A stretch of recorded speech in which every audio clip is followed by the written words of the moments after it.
On va voir dans cette capsule le traitement d'une variable quantitative continue, notamment comment construire un tableau de distribution et comment faire une représentation graphique pour ce type de variable. Prenons le cas d'une étude sur la résistance à l'attraction des tiges métalliques. Donc ici, on a sur la colonne gauche la résistance en kg par centimètre carré d'un certain ensemble de tiges. Ce qu'on va faire ici pour ces tiges, la démarche et tout ça, c'est la même chose que pour n'importe quelle variable quantitative continue. Ici, on parle de la résistance à l'attraction de tiges métalliques. Ça aurait pu être des salaires, ça aurait pu être la température ou n'importe quelle variable quantitative continue. Elle se traite exactement de la même manière. Qu'est-ce qui est demandé donc ici? Votre tâche est de représenter les données de gauche dans un tableau de distribution et dans un graphique adéquat. Le tableau de distribution doit contenir une colonne supplémentaire. Donc d'habitude on a juste 3 colonnes. Aujourd'hui on va rajouter une 4e qui est la colonne des pourcentages cumulés.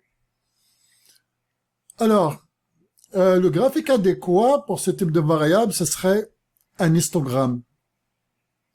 Donc si on vous offre, si on vous impose pas un graphique, le graphique par excellence pour une variable quantitative continue, ce serait un histogramme. Commençons par construire un tableau croisé dynamique. Donc je vais essayer de construire un tableau croisé dynamique ici, à partir de cette cellule. Et le tableau statique, probablement, je vais le mettre plus haut. Donc peut-être ici le tableau dynamique. Comme on a fait pour les variables qualitatives ou quantitatives discrètes, je vais dans Insertion, je choisis tableau croisé dynamique. La position du tableau croisé dynamique, du moins la première cellule, vous voyez ici c'est C25. C25, la cellule que j'avais sélectionnée. Mais ça aurait pu être une autre. Ici, vous voyez, ça peut être C24, etc. Par exemple, je laisse C25. Et là, c'est la plage des données. Je sélectionne quelques lignes pour éviter de toutes les sélectionner. Et je clique CTRL SHIFT gauche et flèche en bas. Ça m'évite de sélectionner du haut en bas, surtout s'il y en a trop de données. Donc, CTRL SHIFT flèche en bas permet de sélectionner toutes les données. On voit ici de A12 jusqu'à A77. Donc on a ici le tableau croisé dynamique qui, pour l'instant, ne contient rien du tout. Mais on voit ici les données qu'on avait choisies, le titre de la colonne résistance. Donc il fallait bien sûr inclure le titre de la colonne dans la sélection des données. Je clique une fois sur... Je clique glisser, déplacer une fois sur ligne et 2 fois sur valeur. Pour le moment en tout cas, c'est ça qu'on va faire. Si je vais juste essayer de centrer les données pour mieux les représenter. Regardons maintenant, déjà avant, on voit bien ici c'est marqué somme, donc on ne veut pas faire la somme ici, on veut compter le nombre. Donc le nombre de tiges métalliques qui ont par exemple une résistance de 275. Donc la première colonne c'est toujours les résistances, c'est la variable étudiée. La deuxième ça doit être les effectifs, la deuxième colonne les effectifs. Donc ici je vais, au lieu de somme, je vais choisir nombre. Et la troisième ça doit être les pourcentages. Ok. Et ici paramètres de champ de valeur. Il n'y a pas un peu de menu qui s'appelle pourcentage, donc je choisis d'abord nombre en premier, et puis afficher les valeurs, c'est marqué aucun calcul. Je vais faire un calcul, ça serait pourcentage du total général. Et là, on a les pourcentages. Bon, dans le tableau, c'était demandé d'ajouter une autre colonne supplémentaire qui serait les pourcentages cumulés. Cette tâche pourrait se faire de plusieurs manières. Donc je vais faire une manière pour l'instant, et je vais ajouter une deuxième méthode plus loin. Donc la première méthode ici, c'est d'utiliser directement le tableau croisé dynamique. Ici notamment, je vais encore prendre résistance ici, une autre fois, et je vais le glisser une autre fois ici dans valeur, ce qui va me permettre de créer la quatrième colonne. Pareil ici, c'est pas somme qu'il faut faire, il faut recalculer les champs de valeur. Et là, je choisis nombre. Ici, aucun calcul, c'est pas pourcentage du total général, pourcentage du total de colonnes, ce n'est pas l'un de ceux-là, je veux le pourcentage cumulé. Je vois ici un petit menu qui permet de voir plus d'options, donc une petite flèche pour descendre dans le menu plus bas. Il y a un menu où c'est écrit pourcentage du résultat cumulé. Et c'est ça qui va donner les pourcentages cumulés. On va voir plus loin, plus tard. On va les vérifier plus tard. Mais l'étape cruciale dans le traitement d'une variable quantitative continue, ça serait de grouper les données. On voit bien ici, la plupart du temps, l'effectif c'est 1, vous voyez, parce que toutes les valeurs, ou presque, sont différentes. La variable étant quantitative continue, c'est ce qui arrive de façon générale. On va donc grouper les données. Je clique sur le bouton de la roue de la souris ici sur la première colonne, et je fais grouper. Une petite fenêtre s'affiche. Ici, je vois le minimum de toutes les données qui existent, le maximum, la fin, le maximum des données qui existent ici, dans nos données. Ici, le pas, ou bien l'amplitude, la largeur des classes, des intervalles qui sont nécessaires pour une variable quantitative continue. Par défaut, c'est 10. Choisissons les paramètres par défaut. Qu'est-ce qui se passe? Donc, on a la classe, ou bien l'intervalle 275,1, 285,1. On a 5 intervalles au tout. Mais ces intervalles ne sont pas bons. Parce que les bornes des intervalles sont pas bonnes. Idéalement, on a des bornes faciles à lire, faciles à comprendre par le cerveau humain, comme des multiples de 5, des multiples de 10. Il faut pas oublier que l'objectif est de résumer l'information qu'il y a dans les données. Résumer veut dire que le cerveau doit capter facilement et comprendre ce qu'il y a dans les données. Et le cerveau humain comprend pas bien lorsqu'il y a des décimales de cette manière. Donc l'idéal, c'est d'avoir sur les bornes, ou bien les intervalles, des multiples de 5, des multiples de 10, ou des choses comme ça. Donc on va changer le groupement des données. Au lieu de commencer par 275,1, on va commencer par 275. La fin ici, pour le moment, on peut laisser comme ça pose pas de problème. Et là, on voit, on a des intervalles plus corrects. L'amplitude est bonne, on a une amplitude de 10 kg par centimètre carré donc. Et des bornes qui sont correctes, des multiples de 5. On peut faire un autre regroupement, par exemple. Je peux faire, par exemple, je commence à 270, regardons qu'est-ce qui se passe. Cette fois-ci, on a une classe supplémentaire, mais on a quand même des classes qui sont bonnes en termes à la fois d'amplitude, la longueur des classes, 10 unités partout, mais les bornes aussi qui sont des multiples de 10, la borne de chaque intervalle, et c'est très facile à comprendre pour le cerveau humain. Donc ça serait bien ça. On vérifie ici qu'on a vraiment, ici on s'attend à voir les pourcentages cumulés, donc on devrait arriver à 100% ici. On devrait arriver à 100%, donc on va refaire les calculs, paramètres des champs de valeur, j'ai mis nombre. Ici, j'ai mis aucun calcul. On va faire un calcul.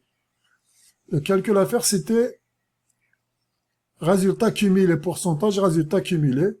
On voit qu'on est arrivé à 100% à la dernière ligne, juste avant la ligne des totaux. Voilà donc le tableau dont on avait besoin, qui contient exactement 4 colonnes. Et, bien évidemment, on a un bon nombre de classes. Ici, on a 6 classes, c'est correct. L'idéal, c'est de ne pas, il faut pas avoir un nombre très élevé de classes. Il faut pas avoir un nombre très faible de classes non plus. Et on va essayer d'avoir des amplitudes correctes, comme des multiples de 10, de 20, de 100, de 1000, de 500, selon le problème étudié. Et des bornes aussi, pareil, des multiples de 5, de 10, etc. Parce qu'on aurait pu, par exemple, subdiviser comme ça, 275 si je fais un pas de 2. C'est quoi le problème? D'abord, ne regardons pas la dernière colonne. Regardons juste la colonne des pourcentages. On voit très bien quand même. La plupart des pourcentages sont faibles.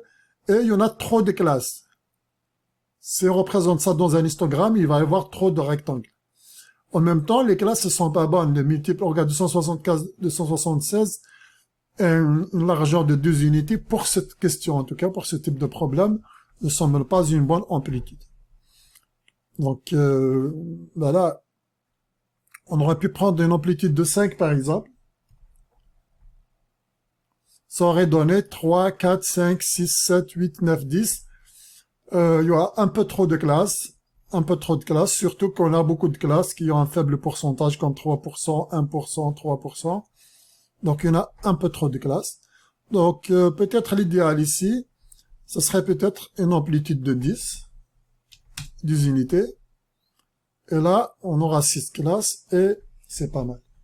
Maintenant, à partir... donc je vais refaire le calcul de la dernière colonne. Pour ça, normalement, on devait la laisser jusqu'à la fin, mais c'est pas grave. Je vais encore refaire le calcul. Est-ce que le calcul était perdu? Pourcentage, résultat cumulé. On a la colonne des pourcentages cumulés. À partir de ce tableau, on doit créer un tableau statique. Donc je fais copier pour simplifier. Donc je vais faire ici, je colle les valeurs.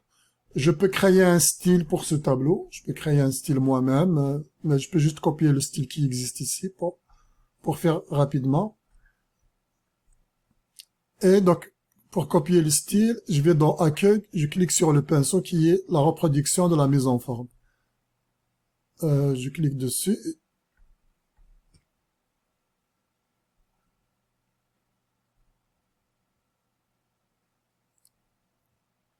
Il doit ressembler à ça.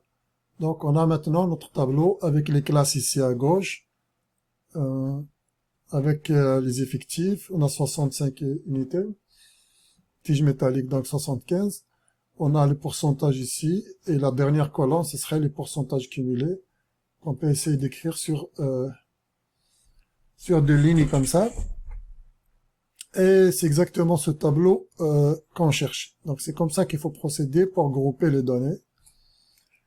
Ensuite, maintenant, on va essayer de représenter les données dans un histogramme. Pour cela, on va sélectionner les pourcentages. Ce n'est pas les pourcentages cumulés. Il ne faut pas inclure le titre ni les 100%, juste les pourcentages. On va faire insertion. Et là, j'ai choisi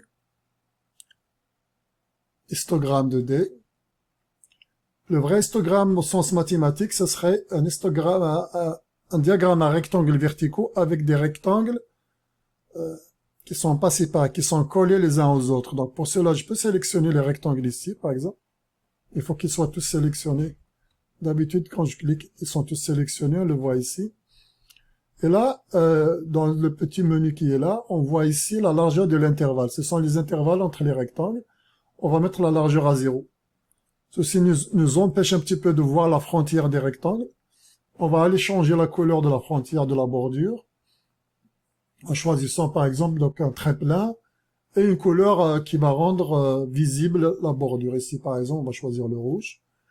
On voit que c'est correct, et puis on peut afficher bien évidemment le titre des axes, les pourcentages qu'il faut afficher. J'enlève le quadrillage, et d'habitude ici, j'enlève les décimales, on fait apparaître l'axe vertical avec les graduations, et l'axe horizontal, il faut écrire le titre adéquat, etc. En gros, on aura le graphique suivant, qui est un histogramme. Voilà.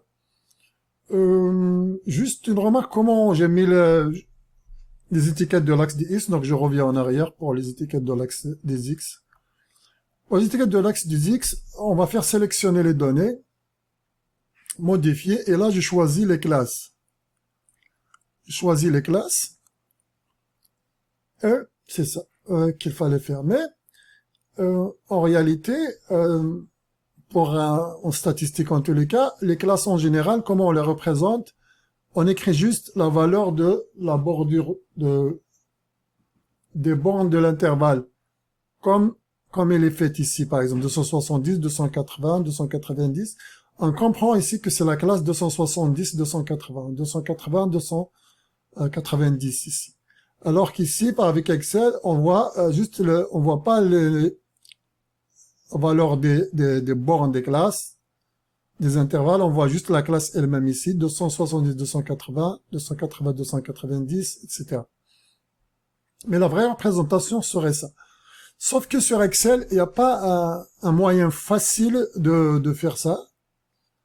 Donc, il n'y a pas un moyen facile de faire comme ça. Donc, dans ce cours, je vais accepter les notations de cette manière, qui consiste juste à sélectionner les données qui sont là, comme étiquette de l'axe des X.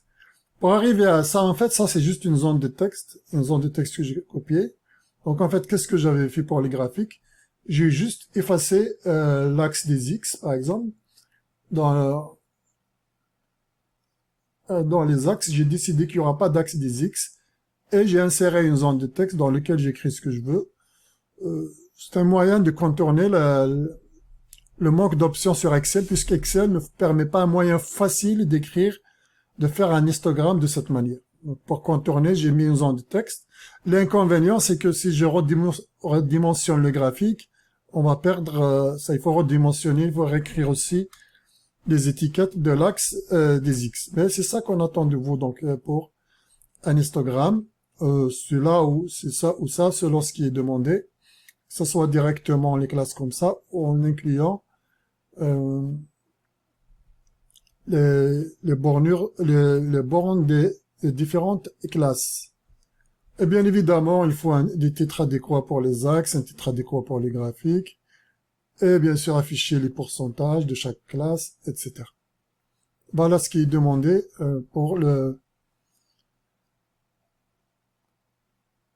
premier exercice, qui était de choisir un diagramme adéquat. Donc le diagramme adéquat ici, un graphique adéquat, c'est un histogramme. C'est ça qu'il faut, c'est un histogramme. Maintenant, la troisième colonne, les pourcentages cumulés. Je l'avais déjà fait dans le tableau statique, mais il faut apprendre une autre manière de faire parce qu'il est probable qu'on n'a pas... J'avais fait dans le tableau dynamique et j'avais copié les données dans le tableau statique. Mais il est probable qu'on n'a pas le tableau dynamique et qu'on n'a pas les données tout court. On a juste le tableau statique, par exemple. Je vais effacer ça. Admettons, on a juste ça et qu'on nous demande d'ajouter une colonne des pourcentages cumulés. Qu'est-ce que je fais? Je peux utiliser Excel pour dire que le premier pourcentage, c'est juste le pourcentage de gauche. C'est juste ça. Entrée. Maintenant, le deuxième pourcentage, c'est un cumul de quoi? Du pourcentage d'en haut plus le pourcentage à gauche, c'est ça un pourcentage cumulé. Et celui-là, c'est la même chose, c'est le pourcentage d'en haut plus le pourcentage à gauche. Ils sont tous pareils. S'ils sont tous pareils, ça veut dire que je peux tirer la formule à partir de ce petit carré noir côté droit en bas. Je tire la formule et Excel va refaire la même chose. Étant donné que c'est la même opération, c'est toujours celui d'en haut plus celui de gauche. Vous voyez, par exemple ici, on voit F16 plus E17. F17 plus E18, F18 plus E19, etc. Ok, vous voyez, c'est toujours le pourcentage de haut. Vous voyez les colonnes, les cellules qui sont sélectionnées, pourcentage de haut plus celui de gauche.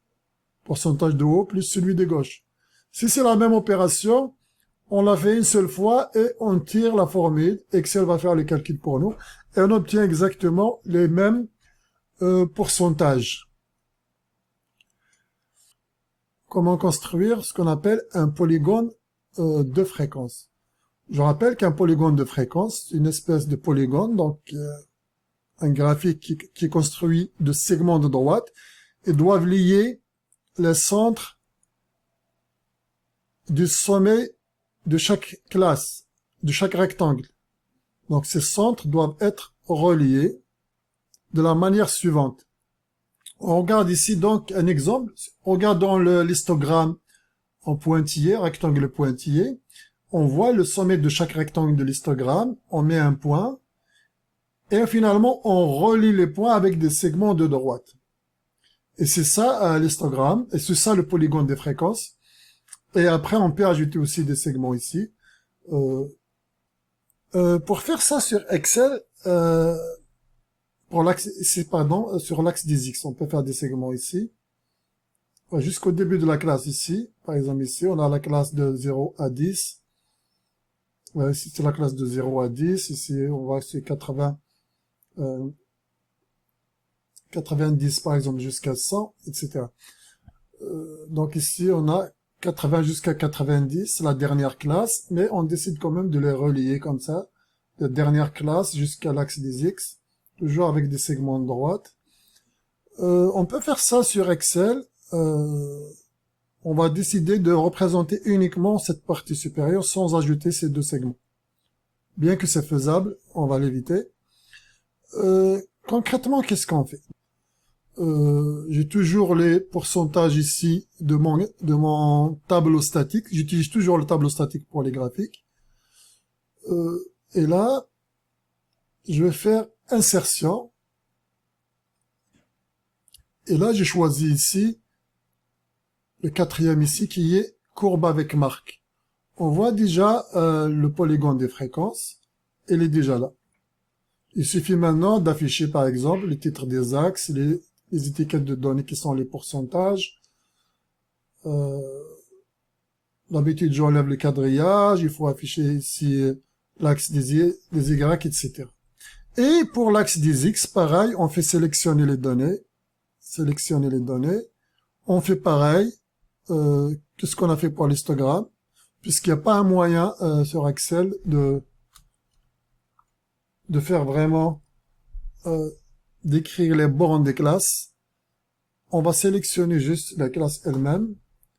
C'est ça qu'on va mettre pour le polygone des fréquences. Alors que normalement, on met les bornes des classes ici, par exemple 270, 280, et le point il est au sommet du rectangle. En tous les cas, les deux graphiques, que ce soit l'histogramme, que ce soit le polygone des fréquences, elles nous donnent les deux la même information. Il faut bien sûr mettre un titre adéquat pour les axes. Pour les graphiques, c'est le même titre que le tableau, etc. Mais le polygone de fréquence, il se fait exactement de cette manière. Parlons maintenant de ce qu'on appelle le polygone de fréquence cumulée, ou l'ogive. Donc on a, au lieu de présenter le polygone des fréquences comme on a fait, ça serait les fréquences cumulées qu'on va représenter dans le polygone. Sauf que d'habitude, on ajoute quand même, comme on l'a fait ici, sauf que quand même, on ajoute un point ici pour que ça démarre au 0 et que ça atteint 100%. Parce que si je vois juste par exemple dans cet exemple, prenons l'exemple,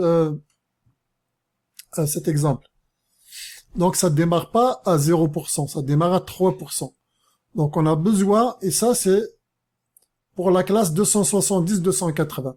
Donc à 270, on aimerait que ça démarre à 0%, et quand on a atteint 280, on est à 3,8%. Ensuite, quand on atteint 290, on a atteint 21,54%, ainsi de suite. Jusqu'à 330, on a atteint 100%. Voilà. Par exemple, pour la question ouverte numéro 2, question ouverte numéro 2, que vous pouvez faire vous-même d'ailleurs, on a la répartition des travailleurs du secteur public selon le salaire, on a les plages de salaire 20, 30 000, etc. La dernière classe, elle est ouverte 80 000 et plus. On a l'histogramme ici, et il n'y a pas de polygone de fréquence. Maintenant, si je fais juste un polygone pour les fréquences cumulées, qu'est-ce qui se passe? D'abord, on fait insertion. Je vais toujours aller dans diagramme avec marque. On a le polygone des fréquences cumulées. Pas de problème. On a atteint quand même 100% ici. Attendez, voilà. On a atteint le 100% à la fin. Mais sauf qu'ici, en réalité, on n'a pas démarré, bien que ça se voit pas, on a démarré de 1,2%. Mais ça se voit pas très bien parce que c'est un faible pourcentage, mais on n'a pas démarré de 0%. Alors que nous, ce qu'on aimerait, c'est de démarrer de 0%. C'est ça un polygone fréquence cumulée, ou bien l'ogive, ça démarre de 0% jusqu'à 100%. 0% ici, donc quand on avait 20 000 $ exactement, on était à 0%. Après, ça augmente jusqu'à 30 000 $. Là, on a atteint vraiment 1,2%, et puis quand on a atteint 40 000, on a atteint 13,1%, parce qu'on est dans les pourcentages cumulés, jusqu'à plus de 80 000, donc on suppose c'est 90 000, C'est comme ça, on essaie toujours de fermer la dernière classe dans le graphique, même si dans le tableau, elle est ouverte comme ça. Et donc, à 90 000, on devrait atteindre les 100%. Alors, pour cela, qu'est-ce qu'on fait d'habitude? On va créer un autre petit tableau dans lequel on fait, non pas les classes, mais les bornes de classe. Donc, ça commence par 20 et ça se termine ici par 90. Ça, ce sont les bornes, toutes les bornes. Donc, vous voyez s'il y a ici combien de classes? 3, 4, 5, 6, 7. S'il y a cette classe, il va y avoir 8 bornes, parce qu'on va prendre toutes les bornes. Ensuite, au début, la première borne qui est 20, on était à 0%. Il y avait 0 salarié qui a 20 000 $, qui a moins de 20 000. À partir de 20 000, on va commencer. Jusqu'à 30 000 $, on va atteindre le 1,2%, etc. Et puis, à 90 000, on a atteint les 100%. C'est ça qui est raconté dans les pourcentages cumulés. Alors, concrètement, donc, qu'est-ce qu'on fait? Première chose, je crée un tableau ici. Je mets toutes les valeurs du pourcentage cumulé. Ici, donc, au début, on n'avait rien ici vide. On n'avait rien ici. On n'avait rien ici. Ensuite, on n'avait rien ici aussi. Je fais quoi? Je viens copier tous les pourcentages cumulés. Ici. Mais le premier, je dois commencer par 0. Et là, je mets les bornes des intervalles, comme 20, 30, etc. Jusqu'à la fin, jusqu'à la dernière borne qui est 90 000 $. Une fois on a fait ça, on fait quoi? Je sélectionne les pourcentages cumulés, je fais insertion, et là, je trace le graphique, qui est le graphique comme ça. Donc, on a fait insertion. C'est marqué courbe avec marque. Donc, c'est le courbe avec marque. C'est ça qu'on voit exactement, qui est fait déjà ici. Maintenant, bien sûr, il faut représenter les titres des axes comme on l'a fait ici. Les pourcentages, je n'écris pas pourcentage, je n'écris pourcentage cumulé. Il faut mettre un titre adéquat pour le graphe. On peut garder le même titre. C'est pas la peine d'écrire répartition en pourcentage cumulé, puisqu'on doit le voir ici très bien que c'est des pourcentages cumulés. Afficher les pourcentages. Donc, je refais le procédé pour le polygone des fréquences cumulées. Je sélectionne les pourcentages cumulés, mais pas à partir du tableau initial, puisque ça contient pas le 0%, alors qu'on doit commencer à 0 et terminer à 100. Et ici, on met les bornes de classe. Donc, je sélectionne, on aurait pu les sélectionner les deux en même temps. Là, disons, je sélectionne juste les pourcentages cumulés, insertion, et je choisis courbe avec marque, et c'est ça le graphique. Essentiellement, c'est ça. Après, bien sûr, il faut afficher les étiquettes de l'axe, les titres des axes, etc. En général, les quadrillages, il faut afficher un quadrillage, même les quadrillages verticaux mineurs et majeurs. On verra l'utilité après. Mais l'essentiel pour les étiquettes de l'axe des X, je sélectionne les données. Sélectionner les données. Modifier les étiquettes de l'axe des X et je choisis les bornes de classe. Et c'est ça qui va me donner donc le polygone des fréquences cumulées, qui est la même chose ici.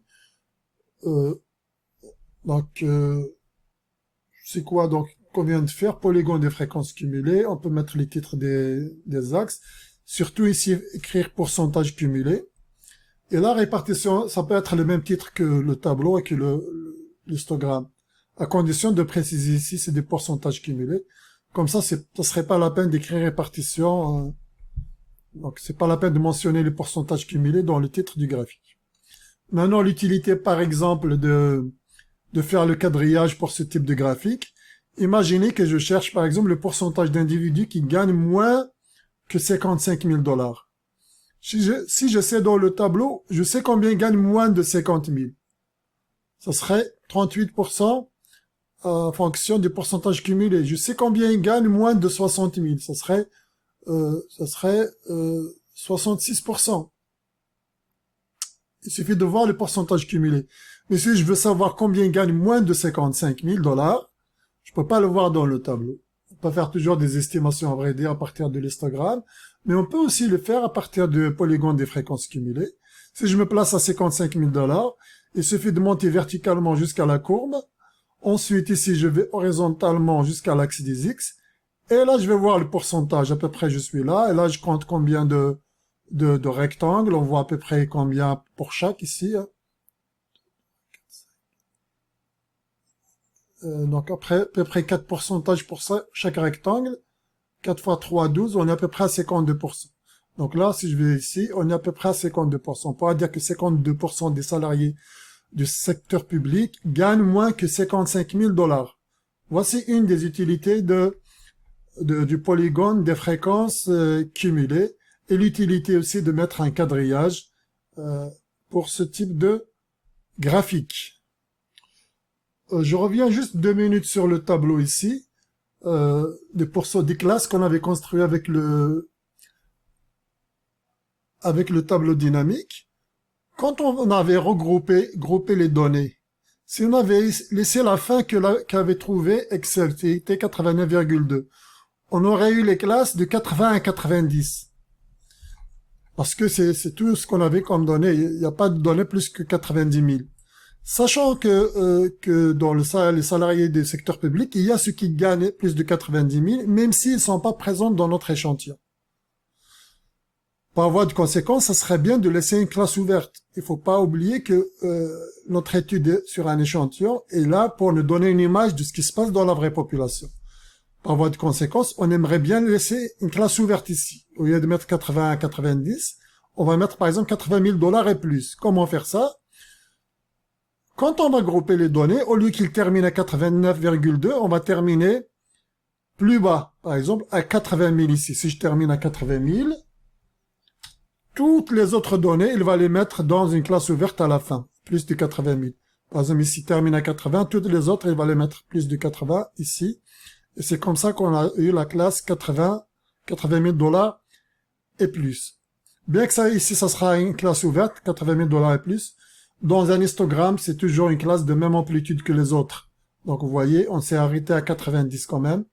Même si, dans le tableau, on met quand même 80 et plus, et que ça peut aller au-delà de 90 000 $. Voilà ce qui était demandé dans l'exemple question ouverte numéro 2.